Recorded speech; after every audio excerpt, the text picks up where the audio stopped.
Hai, what's up guys? Selamat datang ke Kisah Semasa TV. Terima kasih kepada yang sudah subscribe channel ini.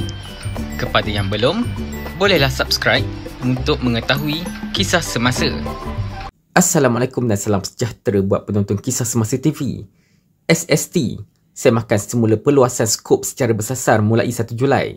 MOF, kerajaan akan melaksanakan semakan semula kadar cukai jualan dan perluasan skop cukai perkhidmatan secara bersasar berkuat kuasa 1 Julai ini, selaras dengan pengumuman Belanjawan 2025 pada Oktober tahun lalu. Langkah itu bertujuan mengukuhkan kedudukan fiskal negara dengan meningkatkan hasil dan meluaskan asas percukaian tanpa membebankan rakyat terbanyak, menurut Kementerian Kewangan dalam satu kenyataan pada hari ini.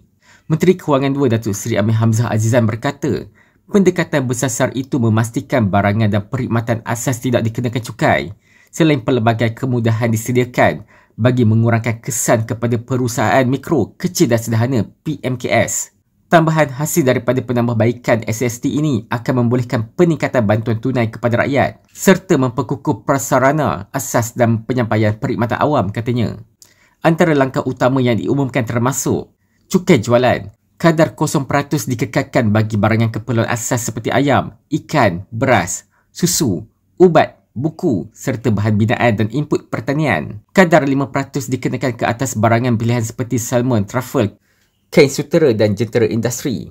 Kadar 10% dikenakan ke atas barangan premium seperti basikal lumba dan lukisan tangan antik. Cukai perkhidmatan.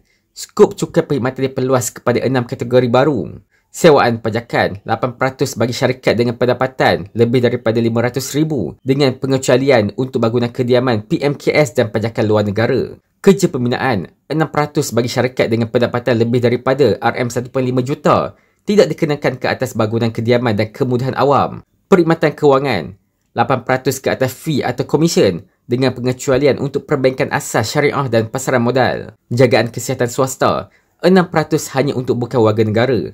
Rakyat Malaysia dikecualikan sepenuhnya termasuk rawatan tradisional dan kesihatan bersekutu.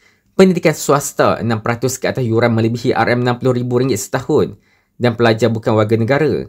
Rakyat Malaysia dan OKU dikecualikan. Perkhidmatan kecantikan 8% bagi syarikat dengan pendapatan lebih daripada RM500,000 termasuk rawatan muka dan dandanan rambut. Kerajaan turut memberikan jaminan bahawa tiada tindakan pendakwaan atau penalti akan dikenakan terhadap syarikat yang mematuhi perundangan SST sehingga 31 Disember 2025.